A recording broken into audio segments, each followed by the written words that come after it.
요한복음 1장 6절에서 14절 말씀을 통해서 하나님의 영광으로 사는 삶이라는 제목으로 함께 말씀을 나눠보고자 합니다.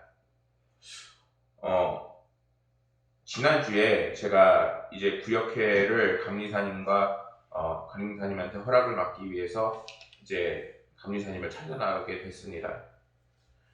처음 하는 구역회라서 긴장이 너무 많이 되더라고요. 또 이제 감리사님은 대선배 목사님이니까 어떻게 내가 예의 바르고 잘 있어야 되는 건지 이렇게 고민도 많이 되면서 그곳에 갔습니다. 근데 가서 이제 어떤 일이 있었냐면은 처음부터 너는 왜 이렇게 교회를 부흥시키지 못했어? 물론 이제 코로나 시대니까 그런 말은 잘 안 하시죠. 또 코로나 시대가 아니래도 목사님들이 왜 부흥 못했어? 이렇게 말씀하시진 않으세요.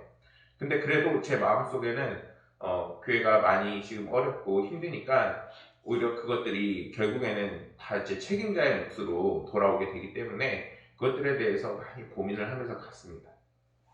근데 갔는데 오히려 그것들에 대해서 이야기를 많이 하기보다는 처음부터 찬양을 하고 예배를 드리는 거예요.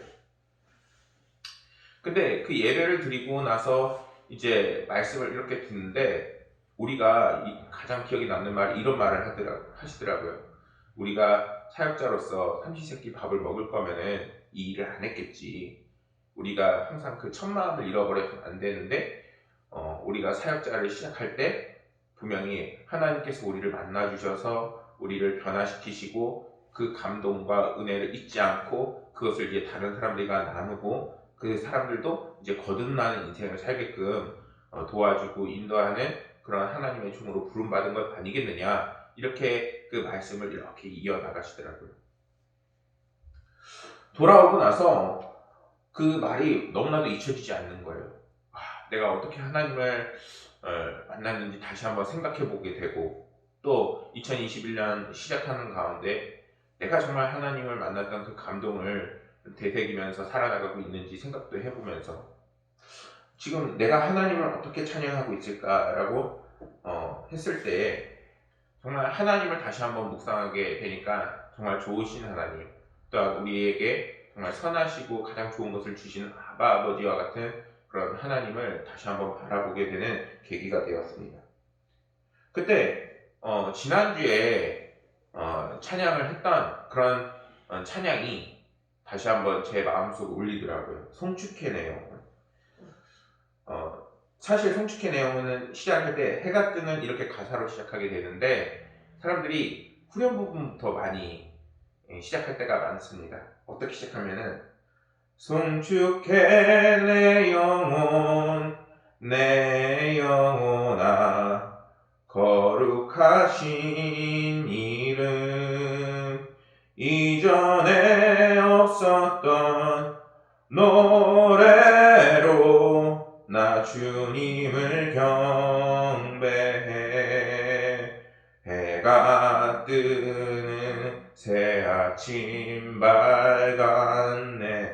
이제 다시 주님 찬양. 무슨 일이나 어떤 일이 내게 놓여도 저녁이 올 땐 나는 노래해. 이렇게 하면서 다시 한번 송축해 내용은 내 영혼아 거룩하신 이름, 이렇게 해서 후렴구가 반복이 됩니다.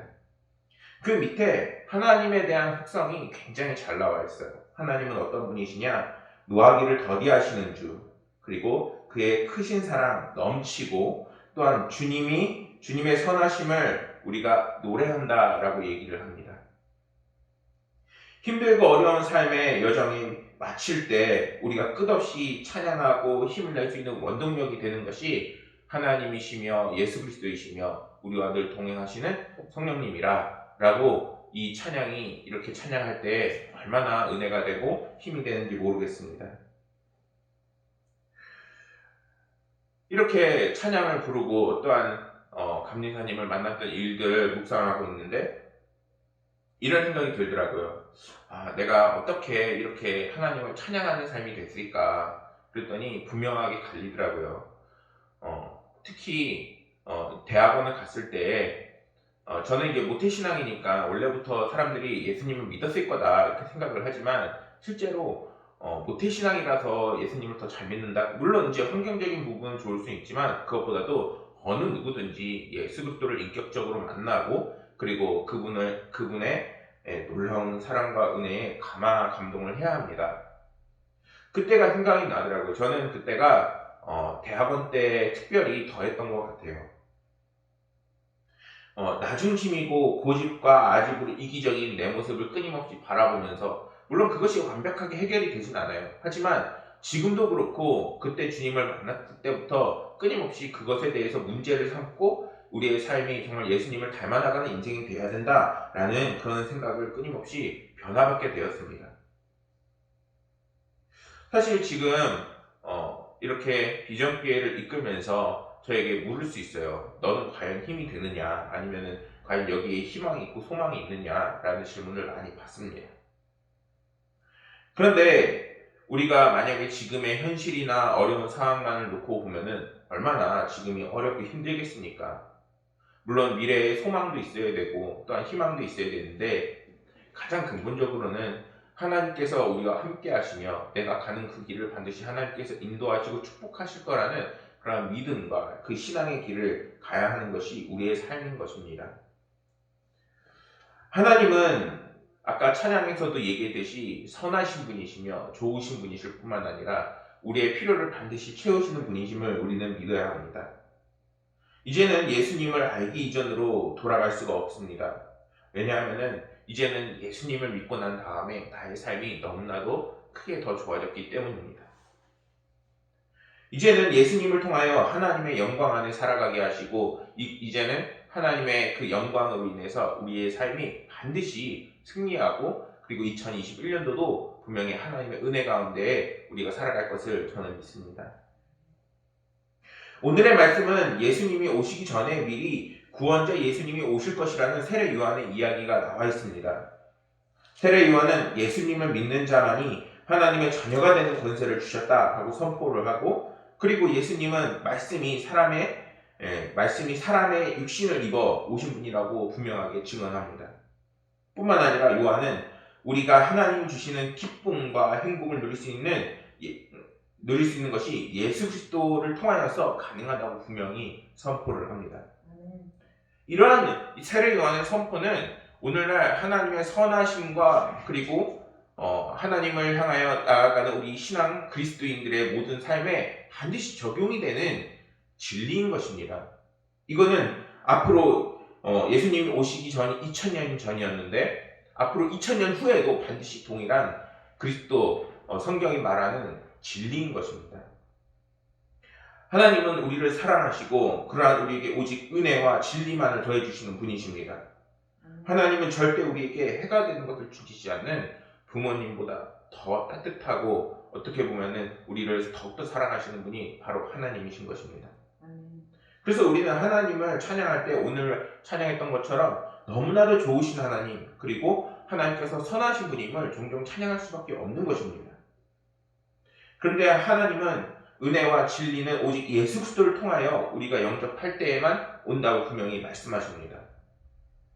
그렇게 예수 그리스도를 인격적으로 만나게 되면은 오늘 제가 여러분들에게 내가 예수님을 만나기 이전과 그리고 지금과 많은 삶이 달라졌다라고 간증하는 것처럼 간증의 삶이 되어지는 것이고 그리고 체험들도 있게 되어지고 하나님 주시는 말씀 속에서 우리의 삶이 진행되는 놀라운 하나님의 역사를 보게 되는 것입니다. 오늘 성경에서는 말씀이 육신이 되어 오신 예수님을 통해서만 하나님을 아는 그 지식이 우리에게 생길 수 있음을 분명하게 말씀합니다. 14절 말씀에 보면은 말씀이 육신이 되어 우리 가운데 거하심에 우리가 그의 영광을 보니 그 아버지의 독생자의 영광이요 은혜와 진리가 충만하더라 라고 말씀은 전합니다. 세례 요한이 이렇게 선포하는 거예요. 말씀이 우리 안에 거하게 되면은 우리의 삶은 이전과 분명히 달라질 수밖에 없다. 먼저는 예수 그리스도의 영광을 보게 되어지고 그 믿음으로 인해 우리는 은혜를 체험하게 되어지고 그리고 우리의 삶에 이러한 은혜와 영광이 나타나는 분이 오직 예수 그리스도를 믿을 때에만 가능한 것이라 라는 진리를 우리에게 정말 그 복음의 진리를 우리에게 선포하고 있는 것입니다. 사람은 태어나면서부터 어느 누구도 하나님에 대해서 알고서 태어나지 않아요. 왜냐하면 우리는 이미 하나님과 단절된 상태고 그 죄성을 갖고 있기 때문입니다. 아담이 죄를 범하면서 우리 가운데는 원죄라는 게 있어요. 우리는 끊임없이 가만히 있어도 하나님께서 기뻐하시지 못하는 삶, 죄의 노예가 되는 삶, 그리고 그 영의 눈이 뜨지 못하는 삶으로 끊임없이 살아나가고 있습니다. 때문에 아무리 우리가 발버둥을 치고 행복해지려 하고 그 삶에서 희망과 소망을 찾으려 해도 그 삶 속에서 만약에 그 속에 주님이 계시지 않는다면 언젠가는 반드시 그렇게 살아온 인생을 후회하고 다시 한번 예수님께로 돌아와야 하는 때가 반드시 있게 되어지는 것입니다. 때문에 누구든지 하나님의 뜻과 계획을 알기 원한다면 예수님을 통하지 않고서는 불가능한 겁니다. 때문에 오늘의 예수님을 통하지 않고 자신을 신의 사자라 말하고 하나님을 안다고 말하는 것은 모든 것이 거짓이 되는 것이죠. 하나님께서는 천지를 만드시고 우리를 너무나도 사랑하셔서 자신의 하나뿐인 독생자 아들을 우리에게 보내셔서 십자가에 달려 돌아가게 하셨습니다. 그러한 분을 어떻게 모르고 살아갈 수가 있을까요? 이거는 우리가 은혜를 베풀었는데 그 은혜를 모르고 살아가는 것과도 같은 것입니다. 그 은혜를 경험하고 그것을 믿어지고 알아나가야 우리의 삶이 반드시 그 은혜를 갚아가는 삶 또는 그 은혜가 이끄는 삶이 되는 것입니다. 성경은 분명히 말씀합니다. 그 은혜를 믿는 자, 영접하는 자, 곧 그 이름을 믿는 자들에게는 하나님의 자녀가 되는 권세를 주셨으니 이런 말씀을 분명히 말씀합니다. 때문에 이제는 예수 그리스도를 기념하고 예수 그리스도를 닮아나가는 지속적인 배움과 신앙의 삶이 우리의 가운데 들어오게 되는 것입니다. 하나님께서는 2021년도 시작하는 해에 있어서 우리가 앞으로 주어지는 모든 환경 속에서 이제는 예수님을 따라서 예수님을 닮아나가는 인생을 살아나가길 반드시 원하십니다. 어떻게 또 100% 예수님을 닮아나갈 수 있어요? 아마 그거는 어떤 누구도 불가능할 거예요. 하지만 분명한 것은 그러한 예수 그리스도를 닮아나가는 삶, 말씀이 이끄는 삶, 성령이 이끄는 삶, 찬양과 경배와 그리고 하나님을 만나는 그 삶이 우리의 삶을 더욱더 예수님을 닮아나가고 우리의 삶에서 힘들고 어렵고 고난과 역경을 이기는 그러한 삶으로 반드시 이끄실 것이라는 겁니다. 때문에 끊임없이 말씀 전하는 사람들은 예수 그리스도가 소망이요 그리고 예수 그리스도를 통하여서 여러분들의 삶에 회복이 나타날 것을 선포하지 않을 수가 없는 것입니다. 우리가 그 영광을 보니 아버지의 독생자의 영광이요 은혜와 진리가 충만하더라. 이 은혜가 여러분들 삶 가운데도 가득하기를 충만합니다. 그런데 여러분 오늘 말씀에서 분명히 알 수 있듯이 많은 사람들이 주님을 영접하지 않습니다. 사실 지금 교회가 많지요. 교회가 많은 분들에게 실망을 안겨준 부분이 큽니다. 거기에 대해서 분명히 문제가 있지만 우리가 다시 한번 생각해 봐야 할 것은 성경과 그 복음의 진리는 지금도 변하지 않고 있다는 거예요. 성경에서는 지금의 모습이 그대로 나와 있습니다. 11절 말씀에 자기가 땅에 오매 자기 백성이 영접하지 아니하였으나 그때 당시에 메시아가 올 것이 이미 예언되어 있었고 그리고 예수님께서 이미 오셨음에도 불구하고 그 영의 눈이 뜨지 않은 하나님의 백성들은 자신의 구원자이시며 하나님이신 예수 그리스도를 깨닫지 못하고 바라보지 못하는 모습을 분명히 우리에게 보여준다는 것입니다. 근데 오늘날 우리의 모습은 어떤가요? 과연 이것과 다르게 우리는 지식적이고 과학적이고 또는 체계적이고 논리적이니까 하나님을 알아볼 수 있는 건가요? 아니라는 거예요. 결국 하나님은 6절과 7절 말씀에서 이렇게 말씀합니다. 하나님께로부터 보내심을 받은 사람이 있으니 그 이름은 요한이라. 그가 증언하러 왔으니 곧 빛에 대하여 증언하고 모든 사람이 자기로 말미암아 믿게 하려 합니다. 결국엔 어쩔 수 없이 예수님을 보내시고 예수님 이전에 요한을 보내게 되는 거예요. 그것을 통해서 예수님을 증언하게 되고 복음이 육신이 되어 오신 예수 그리스도가 오늘날 성경으로 전해질 수 있게 되는 것입니다. 우리는 우리의 죄에서 허우적대가며 빛을 잃어버린 영혼이었어요. 그러나 하나님께서는 이제는 예수님을 통해서 우리의 삶을 구원하시고 붙잡아 주시고 2021년도도 우리의 삶을 반드시 승리 가운데 이끄실 것을 분명히 믿으시길 소망합니다. 하나님은 그렇게 예수 그리스도를 믿음으로 거듭난 사람들 이렇게 말씀하십니다. 13절 말씀을 보면은 혈통으로나 육정으로나 사람의 뜻으로 나지 아니하고 오직 하나님께로부터 난 자들이라. 이제는 무너졌던 그 다리는 사라지고 예수님을 알아나가고 하나님을 깨어나가고 그리고 그분을 알아나가면서 이제는 끊어졌던 은혜와 축복과 그 복의 그 길이 이제 연결이 되는 것입니다. 하나님을 모르기 전 얼마나 깜깜해요. 하나님을 모르는 사람한테 끊임없이 예수님을 전하고 다른 복음을 전해도 예수님을 깨닫고 받아들이기 이전까지는 정말 깜깜하고 어둡고 그리고 그 삶이 하나님과 단절된 삶임을 분명히 부정할 수 없습니다. 그러나 이제는 하나님과 이어지게 되면은 하나님께서는 나의 자녀라 말씀하시고 끊임없이 자신에 대해서 알려주십니다. 오늘 찬양에서 하나님 참 좋으신 분, 하나님 분을 축약했지만 만약에 그 거대하시고 놀라우신 천지를 만드신 하나님을 알아나간다 할 때 우리가 한마디로 축약을 할 수 있을까요? 그게 다라고 말할 수 있을까요? 아마 우리의 평생을 가도 하나님을 알아나가는 시간은 부족할 것입니다. 하나님의 자녀에는 남녀노소의 구분이 없고 빈부의 그 귀천이 없으며 건강한 사람과 병든 사람의 그 구분이 없고 지식을 가진 자와 그렇지 못한 사람들을 구별하지 않는 오직 한 영혼을 바라보고 천금보다 귀하게 바라보시는 그러한 시각을 가지신 것이 바로 우리 하나님이십니다. 그리고 그러한 의미에서 사람은 예수님을 믿기 시작한 때부터 이제는 하나님의 자녀라고 불린다고 하나님께서는 선포하고 계시는 것입니다. 사랑하는 여러분, 지금까지 잘 살아오셨다면 반드시 2021년도에도 잘 살아나가셔야 합니다. 하지만 그 속에 주님께서 계시지 않는다면 반드시 그 삶에 힘들고 어려운 고난이 찾아왔을 때 그게 나의 힘만으로는 이겨낼 수 없을 때가 반드시 찾아옴을 아시길 소망합니다. 결코 우리의 노력으로 채울 수 없는 빈 공간이 우리에게 반드시 존재합니다. 육신적으로나 아니면 우리의 심령적으로나. 그리고 그것은 오직 예수 그리스도를 통하여 하나님께서 우리와 함께 하실 때에만 만족시켜주는 그러한 삶이 필요한 것입니다. 때문에 우리는 2021년도를 시작한 한 해에 있어서 우리는 과연 어떻게 예수 그리스도를 닮아나가고 하나님을 영접하는 삶을 살 것인지 분명히 다시 한번 고민을 해봐야 합니다. 미국 위스콘신주 85번 도로를 지나다 보면은 자그마치 길이가 7.2km에 해당하는 해바라기 밭을 볼 수가 있습니다. 평수로는 50만 평이라고 합니다. 엄청나게 넓죠. 50만 평이라고 하니까 어느 정도 감이 잡혀요. 평수로 하니까. 한국이니까. 그 넓은 땅에서 해바라기가 빽빽하게 피어 넘실거리는 모습은 황금빛 바다가 파도치는 모습과 같다고 합니다.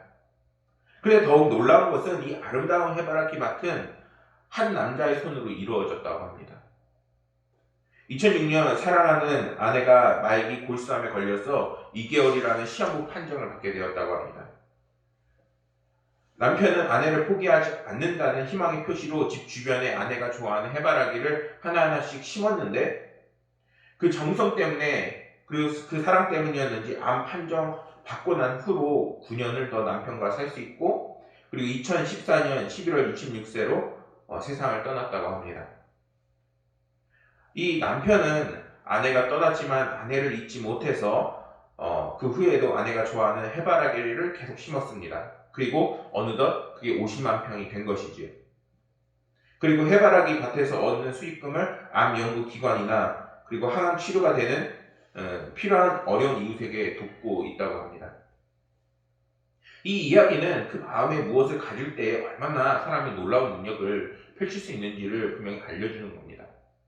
사람이 사랑하는 아내를 품었을 때 그 놀라운 능력도 이렇게 놀라운 능력을 펼쳐지는데 천지를 만드시고 우리를 만드시고 우리를 사랑한다 말씀하시는 그 하나님을 우리의 가슴속에 품었을 때 그것이 진심이고 우리 가운데 진정으로 하나님이 들어오셨을 때 하나님께서는 분명히 여러분들을 통하여서 2021년도에도 놀라운 역사를 쓰실 것을 분명히 믿으시길 소망합니다. 우리는 우리 가운데 예수 그리스도를 영접하고 하나님과 동행하는 삶을 살아야 합니다. 그것을 통해서 우리는 하나님의 영광으로 이끄시는 그 삶이 되어지는 것이고 그 영광 안에 있을 때에만 우리의 삶이 분명히 풍요함과 풍족함, 만족함을 누릴 수 있게 되는 것입니다. 우리는 끊임없이 갈급합니다. 근데 그것을 다른 돈이나 물질이나 다른 것, 그것들이 다 중요하지만 그것들이 우리의 삶의 중심이 될 수는 없습니다. 사랑하는 여러분, 이제는 2021년도 우리가 시작할 때 끊임없이 하나님 앞에서도 많은 죄를 지을 수 있어요. 물론 이제 죄를 일부러 지어서는 안 되겠지만 우리가 실수를 하고 넘어지고 또한 낙심이 찾아올 때가 분명히 있을 것입니다. 그럴 때 하나님의 영광으로부터 떠나는 삶이 아니라 즉시 다윗과 같이 회개하고 하나님 말씀에 더욱더 순종하며 하나님의 말씀과 성령과 그 인도하심에서 우리의 삶의 그 길을 찾기를 소망합니다. 그럴 때 반드시 기억해야 할 것은 예수님을 통하여서 우리를 사랑하신 하나님의 그 분명한 선하신 모습일 것입니다. 우리가 그것을 생각하고 기억하면서 이제는 예수님께서 부활하시고 이 세상을 이기셨다 말하는 것처럼 하나님을 통하여서 세상을 이기시고 또 2021년도 희망과 소망을 품으시면서 주님과 동행하여서 승리하시는 그러한 날들을 보내시는 2021년도 처음과 마지막 모든 시간이 되시기를 간절히 소망하겠습니다. 기도하겠습니다.